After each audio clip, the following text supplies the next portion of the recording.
everyone, this is Bhagyashree Ambore. Today I'll be teaching the concept of functions.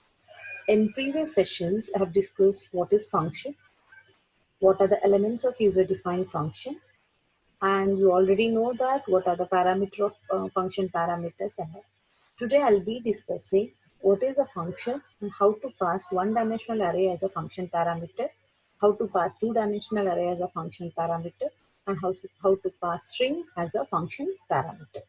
We'll see one by one. So let us start with a brief revision. What is function?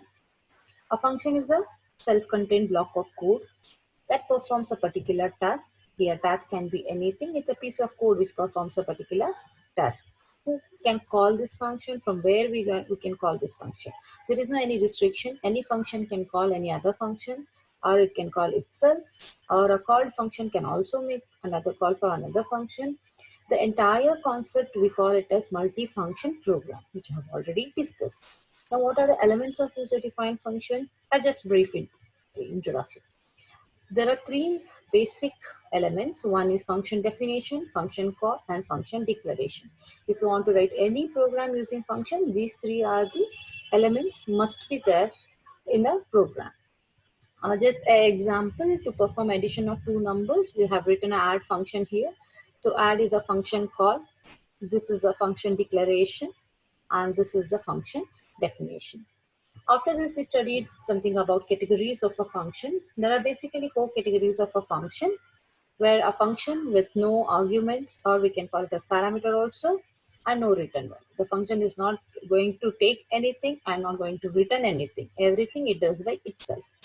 Second category is function with arguments. Function is going to take the values from you and it is going to calculate. It's not going to return anything to the calling function. The third category, it is going to take the values from you and it is going to return the answer back to you. In the fourth category, the function with no arguments. It's not going to take any arguments, but it is going to return the result back to the calling function. Now these categories we already discussed. Now after this, there are two basic parameters in program, a main program as well as in a function we have used. One is actual parameter, another one is formal parameter. Before I start the concept of parameters, you have to understand what are these actual parameters. Where I have written a function called main function. So I will use actual parameters.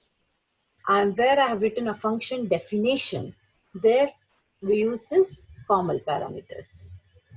Actual parameters are maybe variable names, expressions, or constants. Formal parameters always and they must be variable names. Example of actual parameter, I can call a add function by passing 5 or 10, 5 and 10. I can call a add function by passing the variable names a and b, or I can call the add function by passing a plus 3 or b plus 2. That I said here, as I mentioned, it's a variable name, constant, expressions. It can be anything. Where in case of formal parameters, they must be variable names with a proper data type separated by a comma. I hope you have understood. We'll go, after this we have studied something called parameter passing techniques. Yes, in C supports two types of parameter passing techniques. One is pass by value, another one is pass by pointers. Pass by value also we call it as call by value. In this case, we are passing the value, a copy of a value you are taking and you are changing it. And at last in a main function, you're coming back to the main function and you are displaying the values, where you'll not find any difference in the values because values remains same. Because only we have taken the copy, we have edited the copy. So no effect on the original copy. In the second case, whatever changes we are doing, we are directly doing in the original copy. So whatever changes you will do in a function definition will be affected in a main function. So after this, we are going to start. Now we have understood what type of parameters are there, how to pass them. Now we'll understand how to pass this arrays as a function parameters to the function. Now we'll consider what is an array. Passing one-dimensional array to the functions. For this, I need one array where I've considered integer array. Array name is A, which has 4 elements, 11, 12, 13, 14. I have initialized. Now, one point, a very important point you have to remember is A name A, if I'll write only A, here I've written only A. If I'll write A, that is the name of the array. It always refers to the starting address of the array. That starting address for 11, wherever the 11 will be stored, it will be pointing to the starting address of the array. So the name of the array represents the address of the first element. By passing the array name, we are in fact passing the address of the array to the called function. What we are passing? We are passing the address. Now, if I'll pass only name of the array, will it be sufficient? I know that I have given 4 elements, but in this case, how is this possible? How many elements are there? So usually, whenever we are writing a function, or whenever we are making a call to a function, then if you are passing the array, then you have to take a name of array, then how many elements are there in that array, that if you have to pass. Now we'll understand with the example. First, consider this example. This is very simple example. Just we are reading n elements, reading, and we are printing. So how to read the n elements? First, I'll start with the main function. I'll declare I for looping. A of 10, this is the array, and size of the array. That is number of elements in the array. First, I'll ask the user to enter the number of elements in the array. User will enter n value. Think it is 5. Okay, fine. 5 it will be scanned and it will be placed in n. Now, I'll ask the user to enter 5 elements. So, until the condition is true, it keeps on reading the elements in this A of I. How many elements it will read? 5 elements it will read. After that, I'm passing that array starting address of the array, right? No need to do anything here. Just you pass the name of the array. It will automatically will pass the starting address of the array. First element address will be passed. Along with that, something I'm passing. What is this? This is the size of the array, or elements, number of elements in the array. So 5 elements I have considered, right? So name of the array is A and 5 elements. How to write the function definition for this? How many parameters it is taking? 2 parameters. So I've written here 2 parameters. So what is the first parameter? First parameter is array. To indicate it is an array, what we have to use? Open and closing square brackets. But I have not mentioned here any size. Size is not required here, because whatever the size you have declared here will be copied automatically. And the value of n will be copied here in n. What value we are passing here? 5. So 5 will be copied here. Now again, I'm making use of one more local variable. Then I'm printing array elements. I is equals to 0 until it is less than n. I keep on printing from A of I till A of n. All the elements I will print. In this case, this is function definition. How to write the function prototype? The same line ends with semicolon. First, before the main function, you have to write this to just show that the first there are how many parameters are there, and first parameter is a array type. To indicate this, you have to write this. So we'll go back to this and we will understand these points. Array is called the array in the called function refers to the same array stored in the memory. That means both called function as well as calling function, both will be referring to a same array. This is very important point. As I said in this example, array A, here also I'm referring array A, here also I'm talking about the same array. Both this function as well as this both function will be referring to a only one single array. There is no any other copy, only one single array. Anything, any changes you do, that will be affected here. That is the meaning of a first line. Therefore, any changes in the array is in the called function will be reflected in the original array. This you have to remember. There is only one copy of array. You write 100 functions. If you are passing, all the functions will be editing. All the function will be referring only one single array. Now, first point is the function must be called by passing only the name of the array. As you have already understood in this example, we have used A is the name of the array. That is the first. While calling, we have to pass the name of the array. Second point, in the function definition, the formal parameter must be an array type. The size of the array does not need to be specified. It's optional. As I have said in this example, in the function definition, array size is optional. It's not required. Just use the blank square brackets. And the third point is the function prototype must show that the argument is an array. As I said, the function prototype is used. How many parameters are there? What is a user-defined function? How many parameters are there? And the first one is type of array. If I write only A, it will become a normal variable. If I use square bracket, it will be indicated as array. That is the meaning of one. I hope you have understood how to pass one-dimensional array. So it will be easy for you to understand the second example.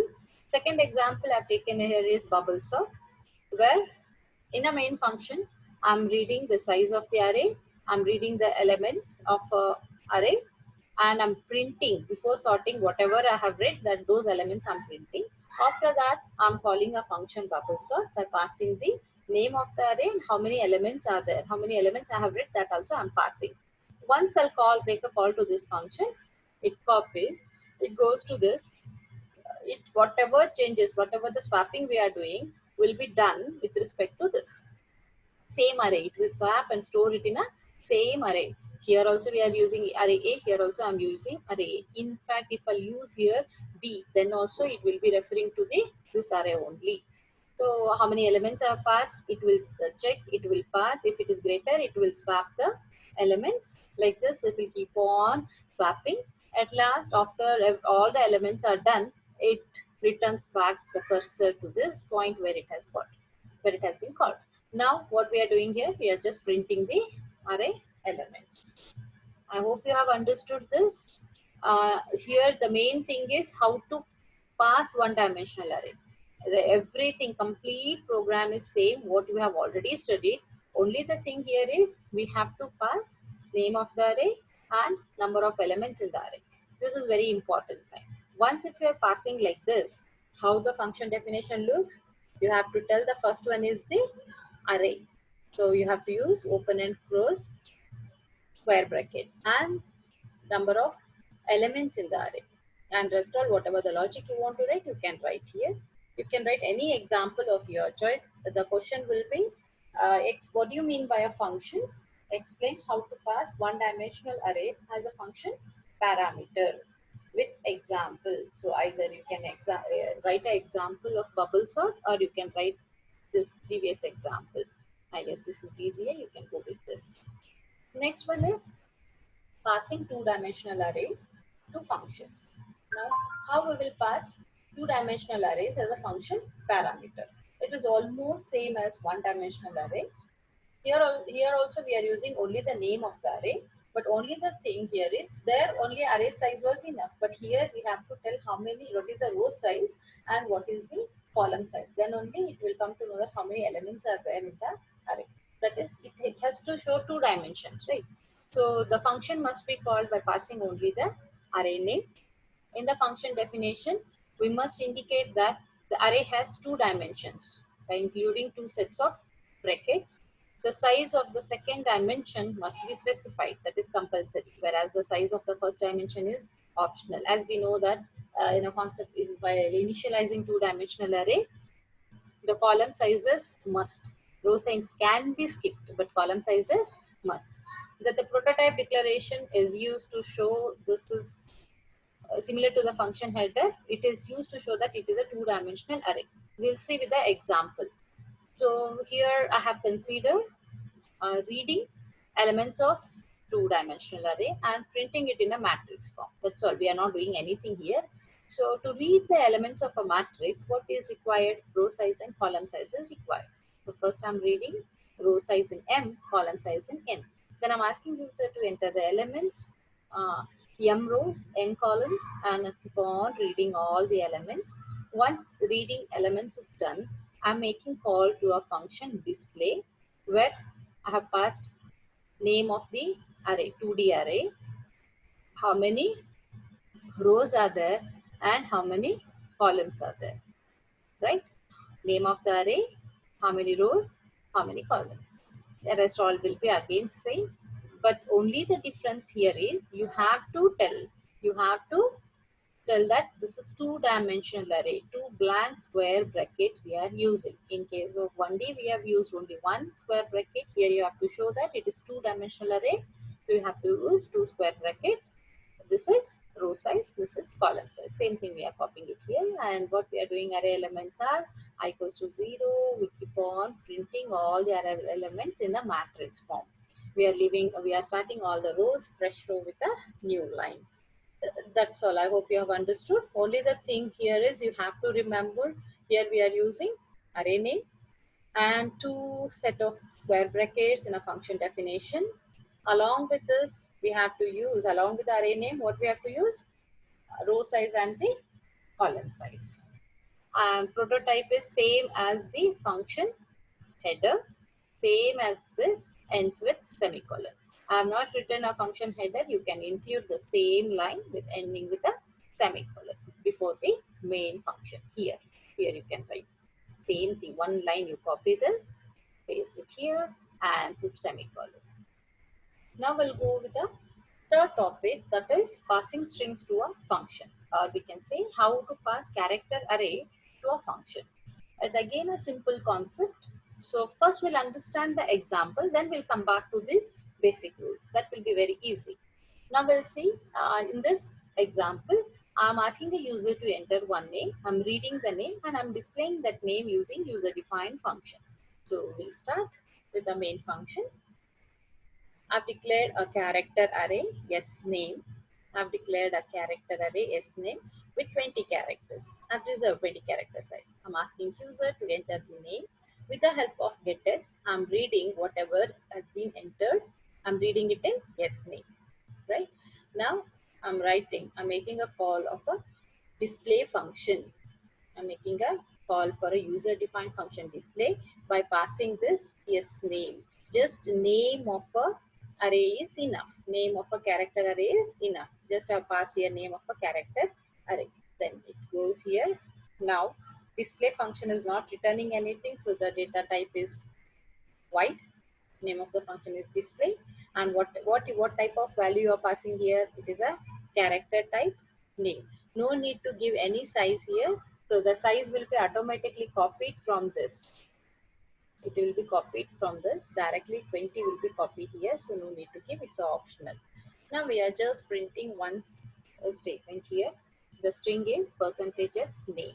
We are just printing the name here. Now we'll come back to this. The string to be passed must be declared as a formal argument of a function when it is defined. The size of the dimension is optional. The first display line, right? Why? Display character name. It has to be declared as a character data type and the size is optional. That is the meaning of a first rule. What is the second rule? This function prototype may show the argument in the string is a string. The size of the dimension is optional. Function prototype, this line. It indicates it's a string and size is optional. Here size is optional. And third point is here it has been written. A call to the function must have a string name without subscripts. It doesn't require any size here. Automatically everything is done. As shown in the example, display yes name, where name is a properly declared string array or a character array in a calling function. Like here, its name is a string or a character array. It is declared here. Just the name of the array is, it is almost same as one-dimensional array. Only the difference is it is a character data type that can be an integer, a float, or double any data type. Here it is always a character data type. That is the difference. Thank you.